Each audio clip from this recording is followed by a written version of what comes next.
गुरुचरित्राचं पारायण केल्यानंतर काय होतं याचा एक अतिशय विलक्षण अनुभव मला काही दिवसांपूर्वी आला. या गोष्टीत आहेत ना, तुम्हाला दोनदा शॉक बसेल. 2 चमत्कार तुम्हाला ऐकायला मिळतील. तर काही दिवसांपूर्वी ना, मी गुरुचरित्राचं पारायण केलं आणि म्हणजे त्या क्षणी मला फक्त एवढंच होतं, की मला स्वामींचं चरित्र जाणून घ्यायचंय. काय झालं त्यांच्यासोबत? ते कुठून आले? कसं? म्हणजे त्यांचं सगळं मला जाणून घ्यायचं होतं आणि म्हणून मी ते पारायण केलं. झालं पारायण झालं. त्यावेळेस त्या क्षणी माझ्या डोक्यात काहीच नाही, की स्वामींकडून हे मागावं, ते मागावं किंवा हे करावं, ते करावं, काहीच नाही.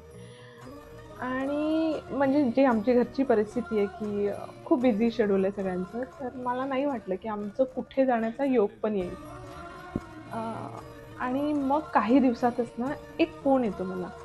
फोन येतो आणि पुढून म्हणजे फॅमिली मेंबरचा आणि मला पुढून विचारलं जातं, की "हे बघ आम्ही कुळदेवताला चाललोय, तर वाटेतनं आम्हाला पंढरपूर आणि अक्कलकोट करायचंय. तर तू येणार का?" आणि मी 2 सेकंडसाठी एकदम स्तब्ध. I was like what? म्हणजे स्वामींनी हे कसं केलं?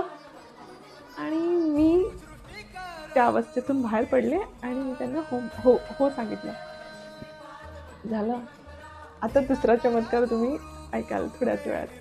तर गेलो आम्ही ट्रॅव्हल्स बुक केली होती. तिथे आमचा मिनी बसने फिरण्याचा प्लॅन होता आणि मिनी बसने फिरतोय. पहिला पंढरपूर, मग कुळदैवत असं पूर्ण ती टूर करता, करता आम्हाला रात्रीचे म्हणजे पावणे 10 वाजले असतील आणि जशी तिथे बस थांबली सगळे पळत सुटलेत.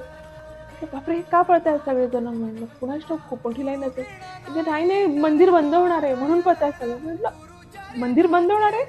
मी एवढ्या लांबून आली आहे. मला दर्शन घ्यायचंय स्वामींचं आणि मंदिर बंद होणार आहे?" मी पण पळत सुटले आणि तुम्हाला विश्वास नाही बसणार, दुसऱ्याच मिनिटाला मी स्वामींच्या समोर होते. म्हणजे आणि मी मी काय माझ्याबरोबरचे सगळेच एकदम शॉक, की आम्ही तासनतास लाईन लावतो आणि त्याच्यानंतर आमचा नंबर येतो आणि तो पण सेकंडसाठी आम्हाला त्यांचं दर्शन घडतं आणि ती जी गर्दी आहे तीच तुम्हाला पुढे ढकलते. आज त्यातलं काहीच नाही झालं. 20-25 लोकं येणारी जाणारी होती बस. काहीच गर्दी नाही. कोणी पुढे चला म्हणणारं नाही. कोणी काही कसलीही गर्दी नाही. आणि मी स्वामींच्या समोर आहे आणि मी म्हटलं, "स्वामी कसं घडवून आणलं तुम्ही हे?" आणि हे डोक्यात होतं, की पाठी वाजत होतं, की कुणास ठाऊक कोणाच्या फोनमध्ये वाजत होतं. तारक मंत्र आहे ना, अशक्य ही शक्य करतील स्वामी. आणि मी पुन्हा स्तब्ध, पुन्हा शॉक आणि माझ्या डोळ्यातून आनंदाश्रू वाहत आहेत.